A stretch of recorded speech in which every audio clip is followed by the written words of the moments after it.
More than half of the people watching this video are making a huge mistake in the kitchen. And it's the reason why your eggs are sticking, the proteins you're cooking look sad, and your veggies are burning to a crisp while you try to scrape them off your pans in a cloud of black smoke. The alarm is going off, your dog won't stop barking at the alarm, and you're wondering why you even tried to cook in the first place.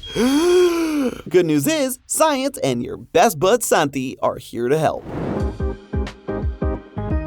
Hello Internet, welcome to Food Theory, the channel that sticks in your mind, not in your pan. And today, I'm gonna be totally honest, we're doing things a little differently. This episode is a bit of a selfish one. Not the traditional kind of episode we've done in the past, but something that I wanted to dive into in my journey on this wacky YouTube ride. And hopefully, in the process, help you feel a little more comfortable in your own kitchen so that you're not approaching your stove like it's a grizzly bear. So today, we're gonna be taking a closer look at seasoning. No, not like salt and spice, though Tom being British could definitely stand to take a crash course on that. I'm talking about seasoning your pan. And if you have no idea what I'm talking about, you may be destroying your own cookware right now. Not only am I going to break down exactly what I mean by seasoning and how to do it, but also experiment to see if it really makes that big of a difference in the first place. You see, I'm someone that's been cooking since I was a little jit. Partially out of necessity because my parents' cooking involved various levels of burnt, but also because it was just a fun, creative outlet for me. I never actually got the traditional training that some of my peers on the platform have gotten. Everything I learned was through a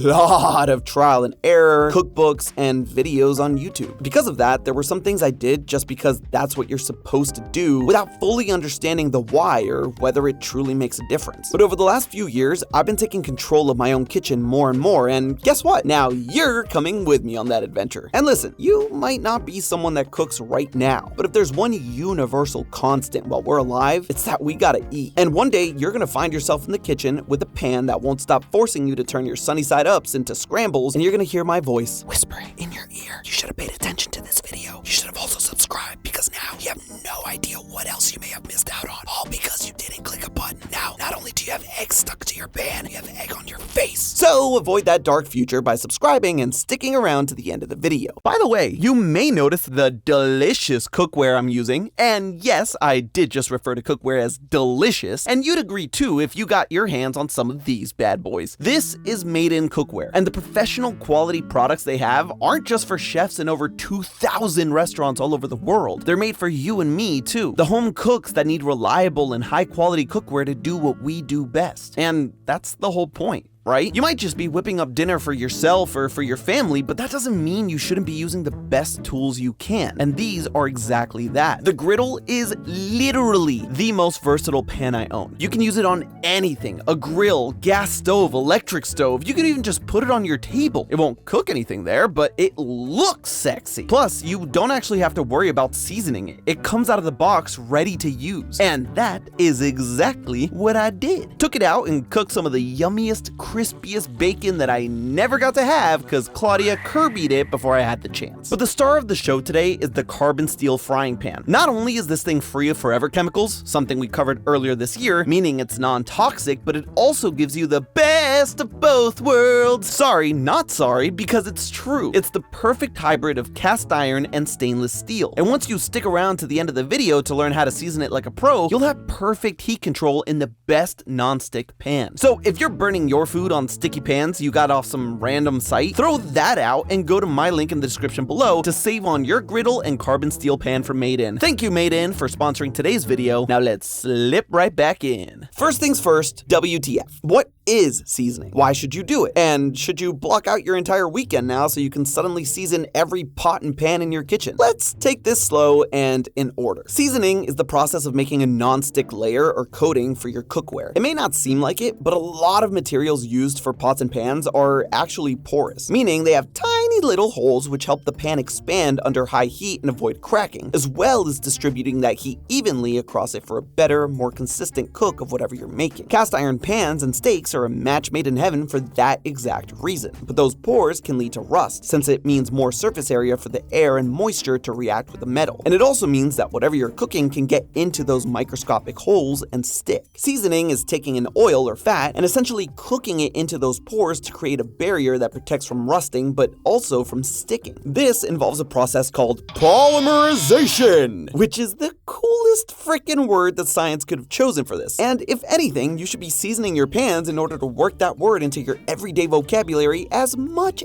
as possible. Polymerizing oil turns it from the liquid you're used to into what is basically plastic. Yeah, fun little trivia fact for you. Don't freak out though. It's not the type of plastic you're thinking of, like in water bottles or action figures. Let me explain. When you heat up oil just to the point of smoking a little, the small chains of molecules, or monomers, recombine and bind together into long chains, or polymers, hence the name. The end result is, by scientific definition, a plastic. As you know by now though, scientific and conventional don't always line up, because this plastic isn't synthetic like the conventional plastic you're used to, and it won't melt under high heat, which is why it's perfect for pans. It also allows the food you're cooking to slip and slide all over the place. So in essence, seasoning is polymerizing oil to create a protective layer that prevents your pans from becoming gross and rusty and preventing food from sticking. Okay, woohoo, we've gotten our definition and the why down. Now let's settle what pans you should be seasoning to begin with. The most famous answer to this question is cast iron. That's the heavy-duty pan that your grandparents may have passed down to you that was passed down to them by their grandparents. But there's also carbon steel, which is a similar iron-carbon alloy to cast iron. In fact, it might be easier to say that if it's not stainless steel, you should probably season it. And honestly, even then, it's not like you can't. You just don't need to, because they're not as porous as the other kinds. So if you did season your stainless steel pans, the film would just get washed away when you clean it, so you'd have to do it every single time you decided to cook. Let's be honest, that's way too much effort. That said, if you are a stainless steel superstar, upgrading a pan or two to cast iron or carbon steel might make cooking certain things easier and help them come out even yummier, so you should probably pay attention anyway. Now let's get to the real question. How do you do it, and does it make a difference? One is significantly easier to answer than the other. When it comes to the how, the important thing is to dry your pan. And I mean dry it. Not a quick little paper towel wipe and a I mean, bring your stove up to a medium heat and plop your pan down right there. Now, I have an electric stove. It's not ideal for this, but either way, make sure you're heating up the sides of the pan too. When it's drier than, what's a G-rated simile? Antarctica? Yeah, sure. That's when you're gonna take it off the heat, wait for it to cool down just enough where you don't burn yourself if you touch it, and apply a comically small amount of oil to it. What kind of oil you use here is the most important thing in this entire process. Some people swear by things like bacon fat or lard, but they aren't actually the best choices because they're high in saturated fats, which don't polymerize as easily as unsaturated fats you find in the quote-unquote healthy oils like vegetable, canola, or grapeseed. The other advantage with these oils, and the other thing to look out for, is a high smoke point. Something like olive oil not only imparts a pretty strong flavor, but also has a low smoke point and is more likely to burn in the process of seasoning, and what you end up with is a splotchy, sticky layer of grossness. Whatever your choice though, make sure you use a tiny amount and really get in there with a paper towel. Up, down, all around on the inside and outside. Speaking of slipping, once you're done and your pan is oiled up like a pre-show bodybuilder, it's time to stick it in the oven. The temperature depends on the oil you end up using, since you'll want it right at or just below the smoke point. If it's too high, you'll burn the oil, which isn't ideal. If it's too low, polymerization won't occur. In my case, for the vegetable oil with a smoke point between 400 and 450 degrees Fahrenheit, I put my oven to 400 and stuck my pan in upside down for an hour. Yeah, an hour. I wasn't kidding about having to cancel your weekend plans if you needed to season all your pans. Once the hour passes and your pan cools down, you can take it out and redo the whole process as many times as you want. Newer pans might need 2 or 3 coatings. Older pans might just need 1 as a refresher. Honestly, it's as easy as that. It doesn't require any complicated culinary technique or anything, just some time and know-how. But we're not just here for instructions. We're here to see if any of this actually matters. So, as a test, we took a brand new unseasoned pan from Made In and cooked an egg in it, since it is the stickiest substance we can make to push the limits, and then planned to season the pan and compare. Now, I'm gonna be real, what I'm about to tell you may come off as shilly, but it is the honest truth, and frankly, was infuriating. The Made In pan was so good out the box that the egg just slid around like nobody else's business. But, turns out this Made In pan does come pre-seasoned. So yippee for the customer, aw for me and my experiment. And since my other pans are well taken care of and seasoned, I wasn't gonna be a masochist and strip all of my hard work from them. Instead, I moseyed on over to one of my closest friends' house because he uses crappy pans. Not only that, he doesn't take care of them them because he's reckless, uncaring, and will probably die alone. Perfect for my experiment. To up the ante, we added a steak to the menu to test not just the non-stick part of the coating, but also see if it does help with an even cook. Now, this thing was in bad shape, which meant round 1 with the egg did not go well. It stuck in more ways than should be